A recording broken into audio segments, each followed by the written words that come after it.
This is the FZO trainer. It's a self-injector. There's 0.4 milligrams in this injector, and it's a one-time single-use device with a battery and a microchip and a speaker to tell you what to do. Here's how it works. This trainer contains no needle or drug. If you are ready to use, pull off red safety guard. Pull off red to inject. Place black end against outer thigh. Then press firmly and hold in place for 5 seconds. To inject, place black end against outer thigh. Then press firmly and hold in place for 5 seconds. 5, 4, 3, 2, 1. Injection complete.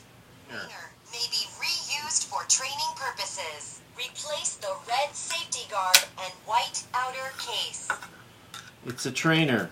There's no active drug or needle. You get to practice how to deliver this. It comes at a costly price. It's over $3,000 for a pack, and a pack gets you 1 trainer and 2 active units with drug for $3,000. This is a Project Lazarus kit. Project Lazarus started back around 2005, 2006, 2007 because of the overdoses in North Carolina and Wilkes County based on pain that was mismanaged and unrecognized addiction. We have worked out an agreement with Project Lazarus that they supply us the kit, but the kit does not contain active drug, so I have to buy the naloxone separately. We have a needle. We have a nasal atomizer. That needle has a syringe. And there's an instruction manual. The kit's hard plastic, so after it's been activated, you put the dirty needle back in and close it, and there's no needle sticks. What we've supplied is the naloxone that comes with the kit. And when the naloxone comes with the kit, we've designated places where the naloxone can be injected in a label in the top of the cover. We want to pop the safety seal off the naloxone, remove the needle. We've taught the police to reduce needle sticks by putting the naloxone down and activating it without touching it. Then we push the air back in and bring the tip of the needle below the meniscus, and the pressure helps take the naloxone into the syringe. And once the naloxone is into the syringe, this is an active needle with active drug.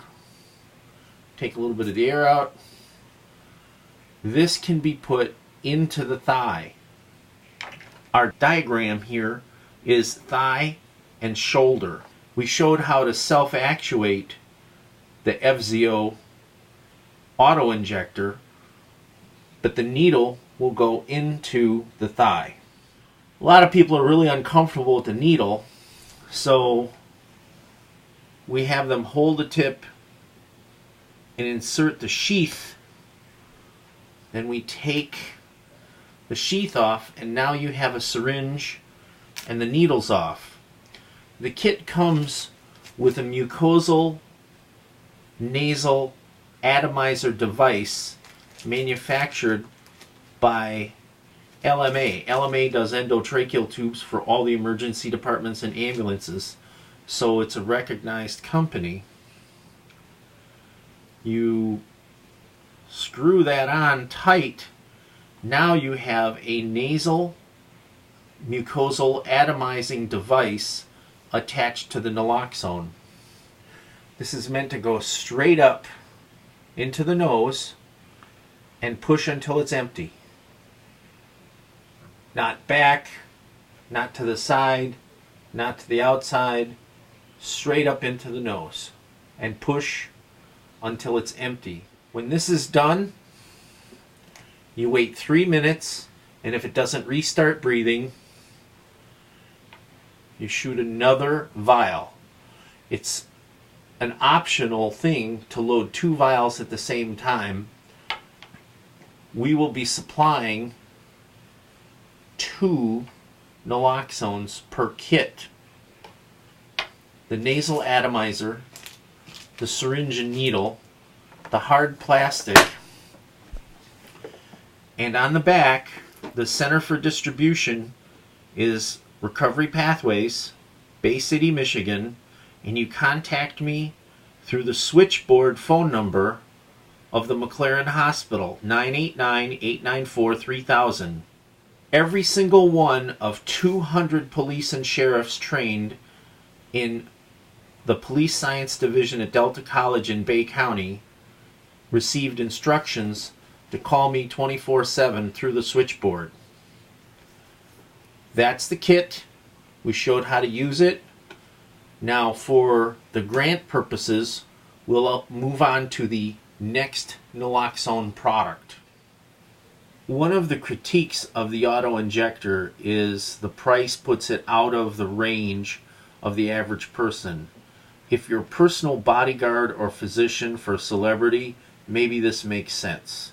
Otherwise, $3,000 a kit is just not usable. It's not operative. One of the critiques of the injection is that it's difficult, and the providers are oftentimes worried about needle sticks.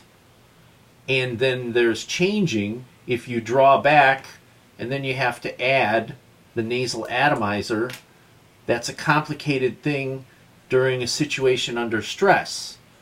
The second critique of that unit is we don't really understand the nasal atomizer spray pattern as being optimum. It's okay, but the big question has been that the solution that's approved to use the naloxone is 0.4 milligrams per ml. With fentanyl being introduced into heroin, this might not be enough. And then you keep adding exceeding amounts of volume into the nose, and there's runoff. It's not a game of more is better. Concentrated and lower spray volumes are better than long sprays. So there's a new product that's been approved in March of 2016 that comes as nasal Narcan, a 45-year history name. Nasal Narcan, you get 2 units in the box for about 89 or 90 bucks, and these come with a patient information sheet, and the nasal Narcan was put to test. The unit being put on a table in front of people without instructions, and 90% of the public without instructions, that was geriatric through pediatric, figured out how to use this without any instructions.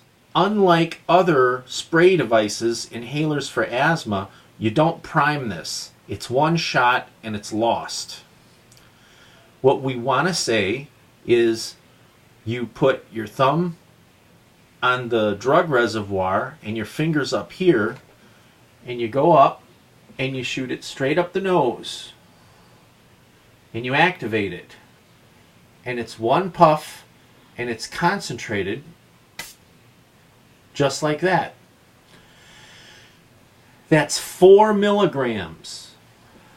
The nasal naloxone is 0.4 milligrams. So the benefit in using the nasal Narcan is it's 10 times the concentration and it's nearly idiot proof, and it's taken into consideration that a lower concentrated volume one-time spray is a better idea than a lower concentrated high volume. A higher concentrated low volume spray one more time is really more beneficial.